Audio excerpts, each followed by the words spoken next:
Salam analisa, salam kehidupan, salam sehat. Sahabat-sahabat AK, tolong disimak sampai habis biar tidak gagal paham. Sekali lagi AK tegaskan, AK bukan mengawal kasus. AK mengikuti kasus.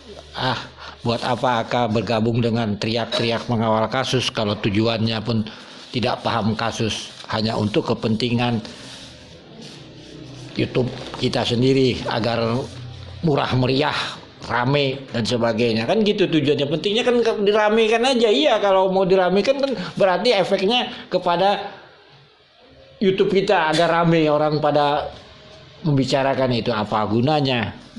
Aka tidak seperti itu untuk meramaikan. Aka hanya mengikuti kasus ini. Oleh sebab itu Aka ingin membahas konten kreator. Karena ini konten kreator yang suka teriak mengawal kasus dan mengawal saksi. Salam sehat buat Bang Jack. Kakak sudah katakan kan kemarin kita ingin bahas di publik. Ada dua substansi yang saya ingin sampaikan. Pertama, Bang Jack mengupload tanggal 16 Juli 2022 tentang Kosasih. Ini pemberitaan dari MBS di Asador. Lalu dia juga tanggal 21 Juli 2022 tentang Pak Dedi. Pertama-tama, Aka juga salut ada pemberitaan dari Bang Jack, akan kusampaikan kebenaran meskipun badai menghadang. Wah, hebat. Tanggal 18 dari 2021. Sahabat-sahabat Aka, dari pemberitaan yang dibicarakan Bang Jack tanggal 16 Juli 2022 dari MBS, substansinya sama saja. MBS mengatakan tidak ada korelasi, si Jack Batubara mengatakan tidak ada sangkut pautnya kasus Rajapati. Apa yang substansinya di sana?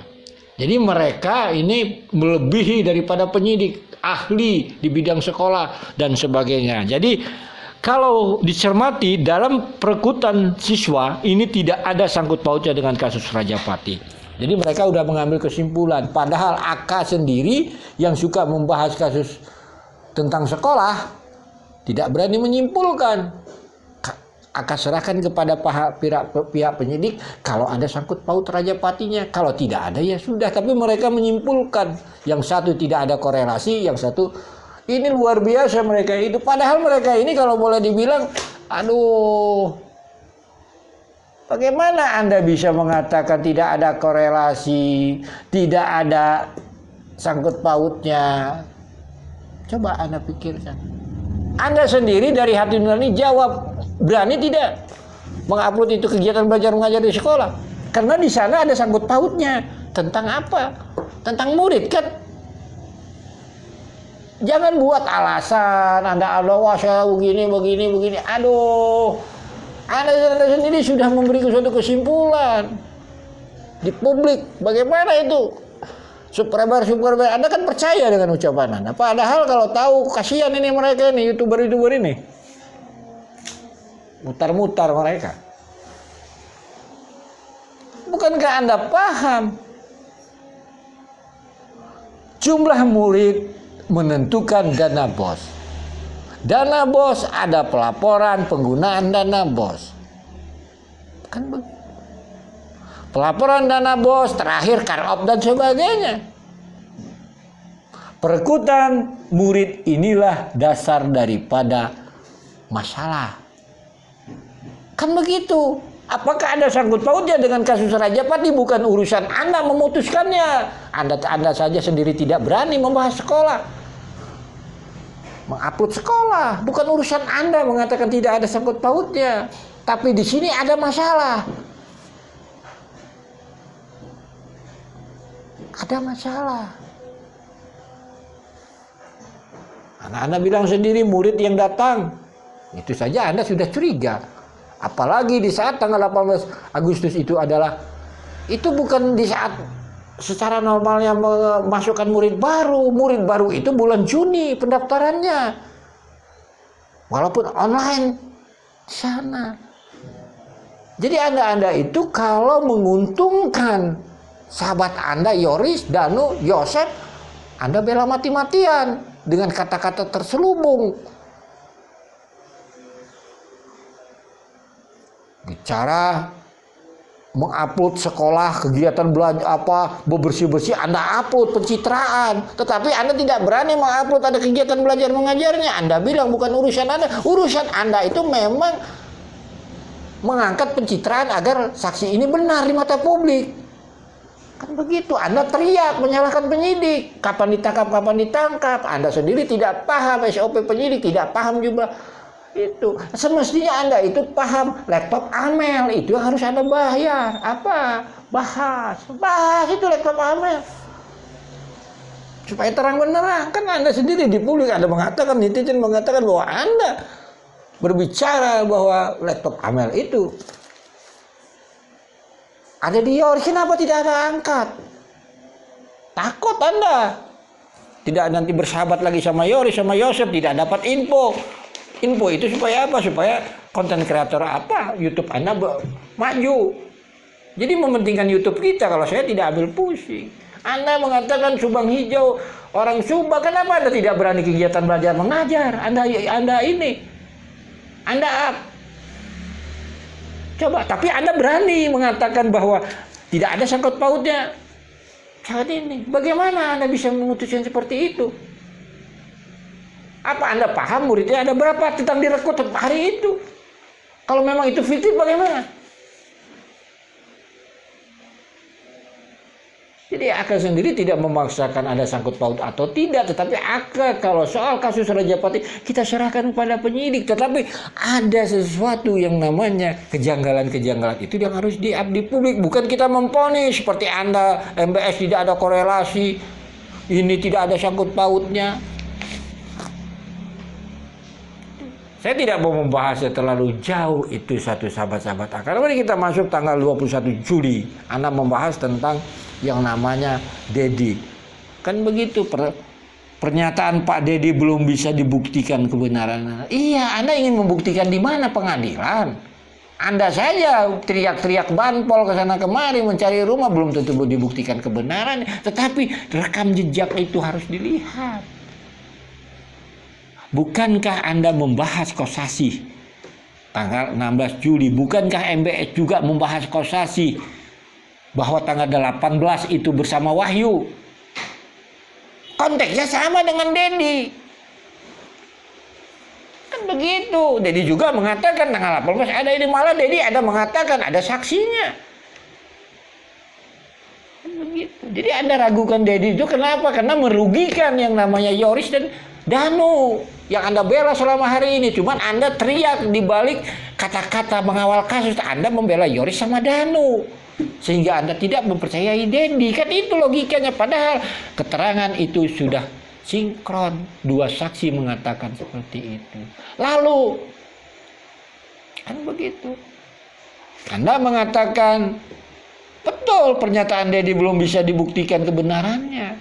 Betul. Tapi jejak digital Kosasih juga mengatakan bahwa Danu mengambil motor tanggal 19. Dedi juga mengatakan seperti itu. Pasti Anda tidak percaya Dedi. Kenapa? Karena Anda itu pembela Yoris sama Danu tentang banpol. Makanya Anda tidak berani membahas itu. Anda akan patahkan semangat saksi seakan-akan mereka tidak benar. Anda lah yang paling benar. Pernyataan-pernyataan itu banpol Anda, padahal ini dua saksi mengatakan bahwa Danu mengambil motor Yoris. Mana Anda bahas? Tidak ada. Anda tutup-tutupi itu. Itu yang dikatakan pengawal kasus. Hanya berbalik mutar-mutar dengan kata-kata. Seharusnya seperti itu. Jadi kita terang menerang saja. Problem yang ada di publik ini ya problem kita sebagai konten kreator. Saya mengkritik, saya bertanggung jawab. Ayo kita bermain di publik. Supaya apa? Ya mudah-mudahan saya sampaikan ini kan menambah subscriber Anda. Sebagai saya sekali lagi, enggak lah. Saya enggak pernah itu mengatakan ayo like atau subscriber saya. Enggak perlu saya. Begitu. Lillahi ta'ala aja. Ada yang suka, alhamdulillah. Nggak ada, ya udah selesai. Karena saya membahas apa? Ya memang banyak itu orang nggak suka dengan saya karena saya membicarakan kebenaran itu. Ini sekali lagi itulah sahabat-sahabat Aka. Buat Subang Hijau, hanya kritik buat Anda, ya seperti itu. Jadi janganlah kita memutar-mutarkan kata begini begitu. Jadi digital Anda ada, mau saya korek lagi pun banyak itu. Jadi kenapa saya mengatakan seperti ini? Saya seperti dibohongi dengan Anda kalau bicara sekolah. Begitu aja permasalahannya. Maka sahabat-sahabat Aka cukupkan sekian dahulu dalam analisanya terhadap konten kreator. Begitu juga buat konten kreator yang Aka sebutkan namanya, mohon maaf bila ada kata-kata Aka yang salah. Dan Aka juga tidak munafik, silahkan saja kritik tentang YouTube Aka sesuai dengan konteksnya, yaitu tentang kasus Subang. Sekali lagi sahabat-sahabat Aka, kalau kita mengatakan yang ada di publik, mari kita bermain di publik. Tujuannya apa? Agar kita sudah hampir 1,5 tahun ini bisa dicerahkan, khususnya para netizen. Sebenarnya siapa kita sesungguhnya selama 1,5 tahun ini? Hanya itu sahabat-sahabat Aka. Buat Jack Batubara, semangat terus membahas kasus Subang ini. Semoga Anda bisa salah satu konten kreator yang bisa mencerahkan netizen, bukan menambah permasalahan buat netizen, saling membela sesama saksi, sahabat-sahabat Aka. Begitu saja. Sekali lagi, mohon maaf bila ada kata-kata yang salah. Buat Pak Yosep, sehat selalu, Yoris, Danu, semuanya, dan keluarga almarhumah Ibu Tuti dan Amelia. Buat kita jangan lupa doakan Ibu Tuti dan Amelia diampuni segala dosanya, ditempatkan di sisi Allah bersama orang-orang yang Allah sayangi. Salam sehat, salam kehidupan. Biasanya yang kita ketahui, siswa-siswi itu mencari sekolahan gitu loh. Tapi dalam hal pekerjaan Pak Kosasi ini memang luar biasa, yaitu untuk merekrut siswa-siswi juga dari luar daerah atau mungkin daerah Subang ya. Dan kalau dicermati dalam perekrutan siswa ini tidak ada sangkut pautnya dengan kasus Rajapati Subang ini yang telah menewaskan almarhumah Tuti Suhartini dan Amelia Mustika Ratu. Nah, lalu saya menyimak di poin selanjutnya terkait pada tanggal 18 Agustus 2021 bahwa Pak Kosasi adakan janji dengan Pak Wahyu di SMK. Menurut keterangan dari Pak Kosasi yang saya cermati, iya katanya itu benar karena pada waktu itu sudah mulai kerja normal lagi. Nah, dikatakannya Pak Kosasi ini mau laporan dari hasil kunjungannya ke daerah-daerah atau dari pelosok-pelosok mungkin untuk perekrutan tadi. Dan keterangan Pak Kosasi itu dari daerah Leles.